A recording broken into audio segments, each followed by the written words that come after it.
Hello, I'm Jonasz Rewiński and this is Military Mind. Armed conflicts, defense and security, land, sea and air. We've got you covered. Russian forces attacked Ukraine overnight using 123 drones, targeting multiple regions across the country. Ukrainian Air Force officials reported drone impacts at 16 locations.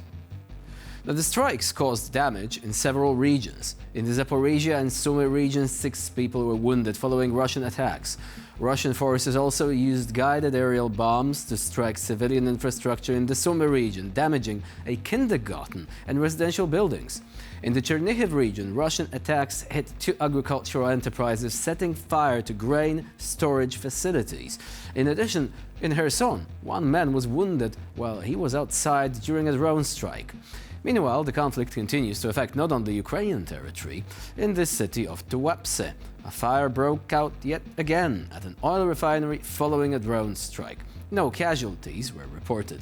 Ukrainian monitoring sources say that earlier strikes had already damaged much of the refinery's storage capacity, and the current fire likely involves 1 or more tanks used in active production processes. Local residents reported that the fire spread to a 3rd tank. The refinery had previously been targeted on the 16th and on the 20th of April, when large fires burned for several days and were visible from long distances. Drones also carried out a mass attack in the next Crimea. Explosions were reported at the Saki airbase, as well as in Sevastopol and Feodosia. Local reports suggest that a military facility may have been hit, where Russian forces are believed to store Iskander missile systems. Now, on the front line, Russian forces are advancing towards Kupiansk on the left bank of the Oskil River. Ukrainian soldiers described this sector as extremely difficult, with exhausted units facing supply shortages and constant pressure. Russian units are using infiltration tactics and are moving across the sector in small groups, but they have so far struggled to secure and hold positions. Attempts by Russian forces to advance on the right bank of the Oskil River have not been successful. Within Kupiansk itself, Ukrainian forces continue clearing operations to maintain control over parts of the city. Now, further south, Ukrainian troops are attacking Russian positions in forested areas to the northeast of Liman, while Russian forces are putting pressure on the southeastern part of the city. To the west of Liman, the situation remains unclear, with large grey zones and limited verified information about control on the ground. Turning to another major security development now, tensions are rising in Asia. Taiwan detected 2 Chinese military vessels near the Penghu Islands in the Taiwan Strait on Monday evening and deployed its navy and air force to monitor the situation. By Tuesday morning, Taiwan's defense ministry reported that 9 Chinese military ships and 22 aircraft were operating around the island over the previous 24 hours.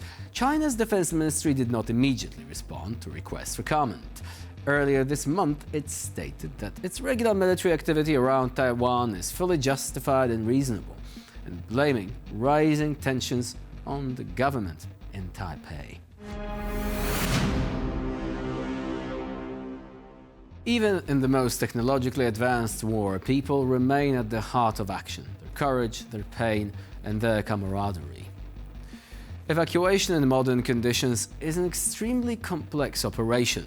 Every minute of delay can cost the lives of not only the wounded, but also of the evacuation team. That is why robotic platforms come to the rescue. After receiving the coordinates, the operators of Ukrainian Lyut Brigade guided the UGV through the ravaged landscape, where every meter is under Russian fire. Unfortunately, they were unable to save wounded soldier, so the paramedics transported his body to a safe location to be handed over to his family. Друже, що там? Відірвало ногу. Ростик, йому івак нужен. Ногу. Де ж накривала ногу? Треба його витягувати. Тебя вытягивать надо. Сейчас я дрон подгоню. Будем вытягивать.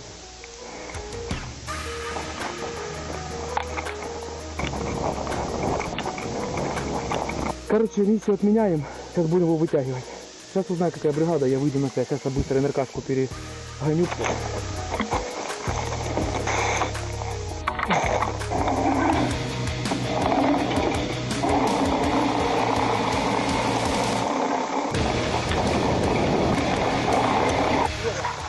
FPV-шка, брат. Брат, Джексон Сафарі скажи. Людь. Чорний на зв'язку. Він помирає. Алло. Бригада. Ми Трошки витягуємо його. Брат, держи його.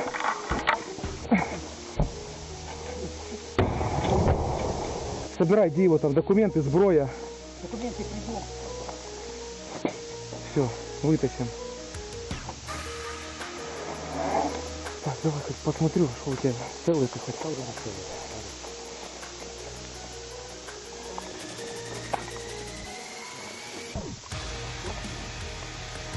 Нормально. Пацаны, это зум тут был? Кросс, прикрывай!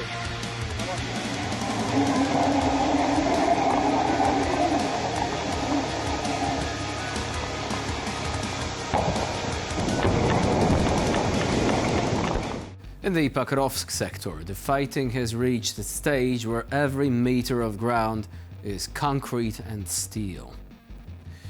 Special forces from the main intelligence directorate of the Ministry of Defense, specifically the Iron Group unit, have leveraged their technological advantage by deploying the Lyut ground-based robotic complex to the front lines. In the next video, Special forces are using the UGV for reconnaissance and firing at Russian positions with the machine gun that was mounted on it.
So now, both these pieces of footage, both the evacuation one and the combat one, they emphasize a certain philosophy that the Ukrainian army is following. It is about the care for the individual. They went to great lengths to save their body, to allow the family a moment of closure, which matters a lot, even though, of course, it is a tragedy to lost someone that you knew, right? But also the very use of robotic systems. It is again about trying to save as many lives as possible. If a robot gets destroyed, you can manufacture another one. There is no lost experience, right, that every soldier has. Every soldier in a way is irreplaceable. This is what Ukraine thinks, and they are applying it in practice. This, of course, is in stark contrast to Russia and its massive casualties, just throwing people into the meat grinder. It also allows Ukraine to leverage a technological superiority and the help from its allies against the vastly more powerful personnel reserves that Russia has. But the question, of course, is to what extent Russia will be able to keep doing this, essentially wasting its human potential against the growing shield that Ukraine is creating using unmanned ground and aerial vehicles.